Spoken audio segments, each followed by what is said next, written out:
कृषि प्रधान देश में सरकार के हित में कानून बनना चाहिए कि किसान के हित में कानून बनना चाहिए? एक ना एक दिन सुनना पड़ेगी।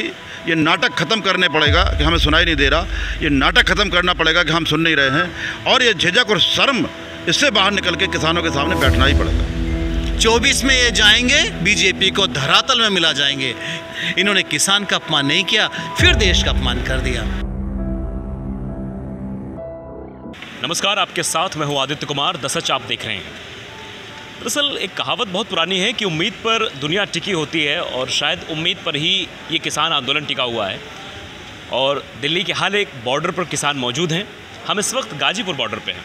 दरअसल वो तस्वीरें हम आपको दिखाना चाहते हैं और सरकार को भी इस बारे में अवगत कराना चाहते हैं, बताना चाहते हैं कि आप सुनिए, ये वही किसान है जो खेत में हल चलाता है, आज सड़कों पर है।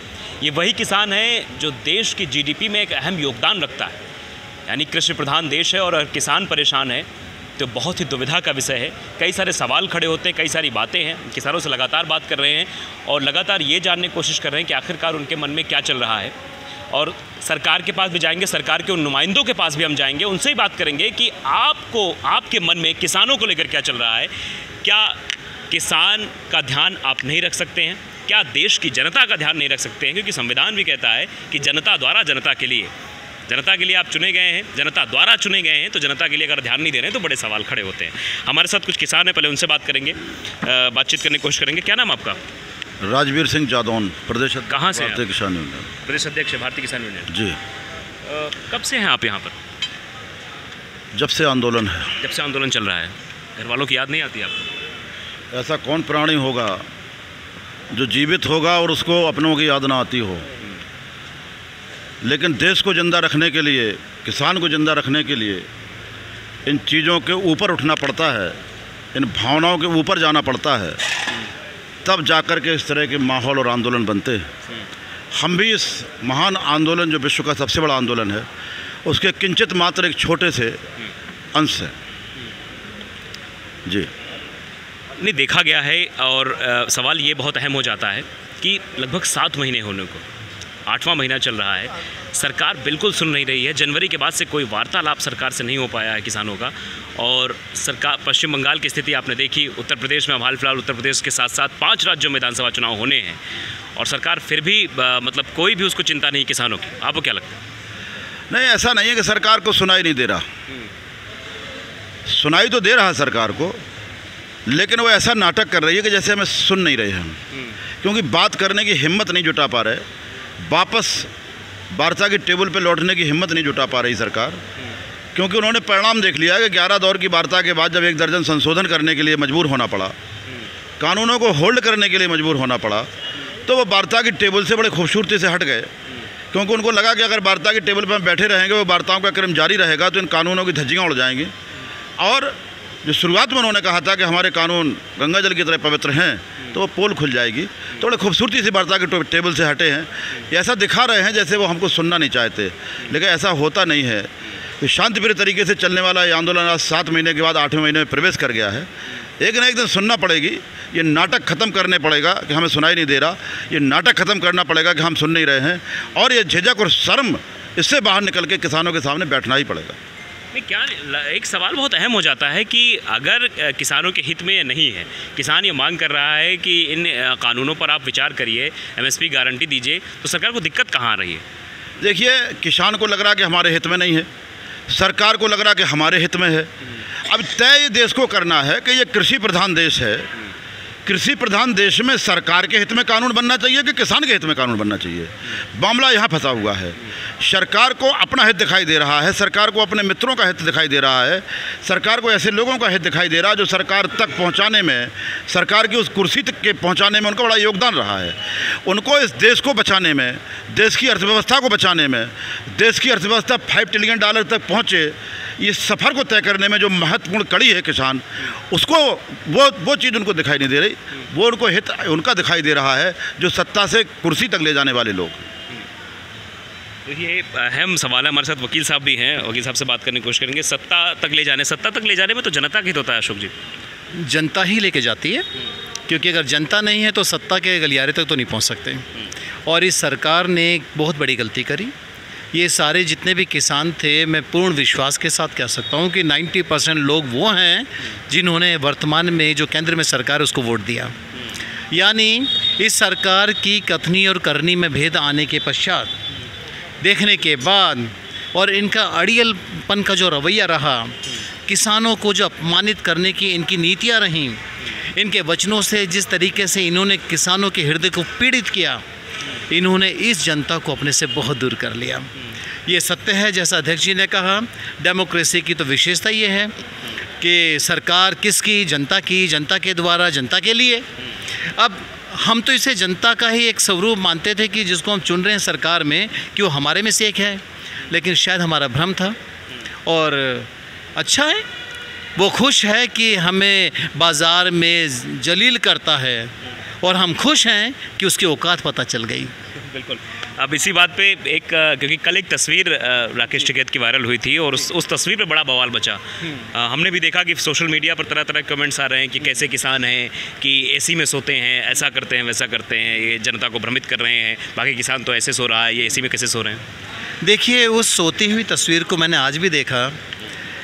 इन अंधभक्तों से मैं पूछना चाहता हूँ, जब मेरा राकेश भाई एक साधारण से गद्दे पर, फर्श पर विश्राम कर रहे हैं थोड़ी देर के लिए, और यदि एक अपनी छोटी सी, जो हम इसको दुकड़िया बोलते हैं, जो ये अपना जो ट्रॉली है, उसमें हमने थोड़ा सा इंतज़ाम कर लिया, तो इसमें आपत्ति क्या है।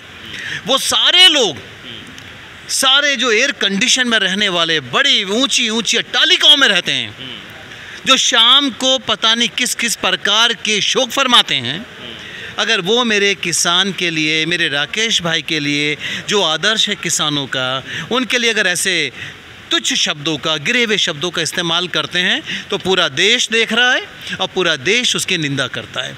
क्योंकि इस देश में, मैंने पहले भी कहा है बहुत सारे अपने पत्रकार साथियों से, मेरा किसान बहुत भावुक है। अगर आप उसके किसी साथी का अपमान करोगे तो वो एक एक बच्चे का अपमान है। इन्होंने राकेश जी के लिए नहीं कहा, इन्होंने अपने दिमाग में पल रही कुसंगति, कुप्रथा का खुलेआम परिचय दे दिया। मैं तो निंदा करता हूँ इस कृत्य की, बल्कि मैं निंदा उसकी भी करता हूँ कि ये फ़ोटो आया कैसे। जिस व्यक्ति ने क्योंकि ये फ़ोटो खींचा तो वो भी निंदनीय है, वो भी निंदा का पात्र है। तो आगे से उम्मीद करते हैं कि ऐसा ना हो, लेकिन हाँ, इन सरकार के द्वारा भेजे गए इनके दूत, जिनको हम प्यार से अंधभक्त कहते हैं, तो उनकी अंधभक्ति को मैं समझा दूं कि आप पहचान लीजिए, ज्ञान की प्राप्ति कर लीजिए। विनाश बड़ा करीब है, 22 सामने है, 24 भी ज़्यादा दूर नहीं। इस अगर सरकार को, इस भारतीय जनता पार्टी को, मैं हमेशा कहता हूं कि एक ही व्यक्ति बर्बाद करेगा, हमेशा के लिए ख़त्म करके जाएगा, और उस महान व्यक्ति का नाम है नरेंद्र मोदी। 24 में ये जाएंगे, बीजेपी को धरातल में मिला जाएंगे, क्योंकि इनकी विचारधारा, इनकी नीतियां, इनकी कुरीतियां, इनकी कुनीति सब ये प्रमाणित करती हैं, सब इनके खिलाफ जा रही हैं। इन्होंने किसान का अपमान नहीं किया, फिर देश का अपमान कर दिया, जो कि मुझे इसका बहुत दुख है। बिल्कुल, और ये हमने कई लोगों से बात करने की कोशिश की, और ये बिल्कुल सही बात भी है। कोई क्या आराम करने के लिए ऐसी कोई बहुत बड़ी चीज़ नहीं हो गई है। आमतौर पर बेसिक लोग हम करने की कोशिश करेंगे और जानने की कोशिश करेंगे, समझने की कोशिश करेंगे कि आखिरकार अब उनके मन में क्या चल रहा है। एक एक दिन कहीं ना कहीं भारी होता चला जा रहा है, और कैसे एक दिन का जीवन यापन करना होता है, किस तरह से। मुजफ्फरनगर से किसान हमारे साथ हैं। क्या नाम आपका? जोगिंदर सिंह। जोगिंदर जी, कल भी हमने आपसे बात की थी, और ये दिन ब दिन एक एक दिन बीत रहा है, एक भारी दिन जो है, एक समय जो है बीतता चला जा रहा है, लेकिन कुछ विकल्प नहीं निकल पा रहा है। देखो, किसान तो ये दिन झेल ही जाएगा, चाहे सर्दी के थे, चाहे गर्मी के थे, चाहे बरसात का हो। तो अपने गांव में, अपने जंगल में भी झेलने पड़े हैं ऐसे, इससे भी भारी भारी झेलने पड़े हैं किसान को तो।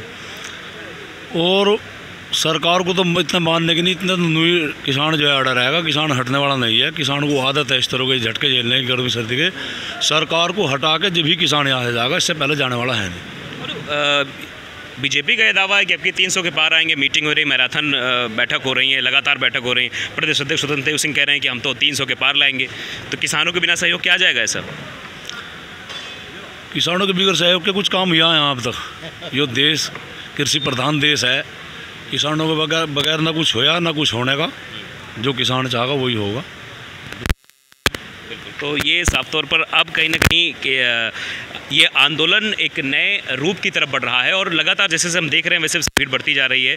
और भी यहाँ किसान हैं, बुज़ुर्ग भी हैं और हर वर्ग है यहाँ पर, और हर वर्ग यहाँ पूरी तरह से सहयोग कर रहा है और इस पूरे मौसम को झेल रहा है, क्योंकि भारत की मानसून जो है परिवर्तित होता रहता है, बदलता रहता है, मौसम बदलता रहता है। दादा आपका नाम? सतीश रायल। कहाँ से दादा? नगर से आए। कब से हैं यहाँ पर? ये 8वां महीना हो गया। हाँ जी। क्या क्या परेशानी झेली आपने यहाँ पर? परेशानी तो यहाँ सारी है। हमने बरसात भी झेल ली, बरसात में ठंड भी झेल ली, भाई अब गर्मी भी झेल रहे। हाँ मतलब आधा साल तो बिता दिया आपने यहाँ। हाँ, आधा साल। लेकिन सरकार सुनने को तैयार नहीं है। नहीं, कब तक नहीं सुनेगी? सुननी पड़ेगी सरकार को। बस सरकार तो कहीं पेट पर थोड़ा ही लगा है। सरकार हमने बनाई थी। हाँ, तो उखाड़ फेंकेंगे जब नहीं मानने की, नहीं सुनेगी तो गई, उखाड़ देंगे, बिल्कुल उखाड़ देंगे। चलिए, और भी लोग हैं। दादा आप नहीं बोलोगे? आप कहाँ से हैं? सत्येंद्र कुमार, मुजफ्फरनगर से आप भी हैं। तो क्या लगता है, क्योंकि बार बार ये सवाल मेरा यही अटक के आ रहा है, क्योंकि सवाल ही वही है और बात भी वही है, मुद्दा भी वही है, बातचीत का मुद्दा है, हल निकालने का मुद्दा है, लेकिन हल नहीं निकल पा रहा है। तो अब क्या रणनीति आप लोग अपनाएंगे? बड़ा या नीति तो सिद्धि अपना दी, ना तो जनता को समझाने की जरूरत ना कुछ। जनता 7 महीने में इसकी थाली पीटनी, तेली पीटनी, मन की बात सोचकर इसका सारा निष्कर्ष जनता ने काट लिया। और हम सिवाड़ों ने भी, हम तो अंधे भगत थे, वो मोदी के वोट दी। हम वैसा नहीं, हम जितने 35 साल से यूनियन के शौक के थे ना, इतने उसके लाके वोट दी। हम वो तो 10 भी थे, हम आपको बताऊँ, हम खुद। लेकिन बीजेपी वाले कह रहे हैं कि हम तो किसानों खाते में पैसा भिजवा रहे हैं, जो किसान यहाँ आंदोलन कर रहे हैं वही वोट नहीं देंगे, बाकी तो किसान जो घर पे हैं वो वोट देगा। वही मजा तो चखा ही रहेगा। ये तो 300 पार या बिके हुए चैनल भी बंगाल को कर रहे थे ऊपर, कहाँ से? हाँ, जिस वक्त भाजपा के मोदी की तूती चाकरी थी, ना तो दिल्ली में 5 जब टिका, ना बंगाल में जब टिका, ना अब टिका। अब का यूपी का देखो, पूरे भारत का हाल अब का देखियो। यूपी किसान कहाँ जाएगा? यूपी वहाँ जाएगा जहाँ गोलधारा बनाकर अपनी राह करके जाएगा। अभी भेद खोल देगा इनके आगे सारा, अभी भेद खोल कर मर गए अपने दाँ, आपको ही बताएगा सारे दाँ ना तो हमें बताकर मार पर क्या जाएगा। अब का वो घेराबंदी करी जाएगी, ना तो भाजपा और मोदी पहले गाँव में थे और ना आगे जिंदगी मांगे, समझ गए? मूंड पकड़ कर रोमते, मूंड पकड़ कर कि हमारी सत्ता का दावों की क्या होगा, यो क्या हुआ। और वही हाल किसान मजदूर जनता बनाकर छोड़ देगी इसका। तो मतलब अगर ये बात मोदी तक पहुँचे और योगी तक पहुँचे तो उनको ध्यान देना चाहिए किसानों का। फिर किसानों का ध्यान तो हमारे डंडों के दिया जाएगा। राजी खुशी में कौन दे रहा? राजी खुशी में कौन दे रहा? 8वां महीना चालू हो लिया इस आंदोलन को, और हम 35 साल से यूनियन में बाबा टिकट के सामने से, जब 20 साल की उम्र थी, अब 55 है हमारी उम्र। हम तो जब दिल से सींच कर लाए, हम कोई बात तो मनी। बात मेरे पास इतनी कि कल सुबह भी पार नहीं होने की सारी। तो आप देखिए कि उम्र भले ही 55 की है, लेकिन हौसला 25 का लग रहा है।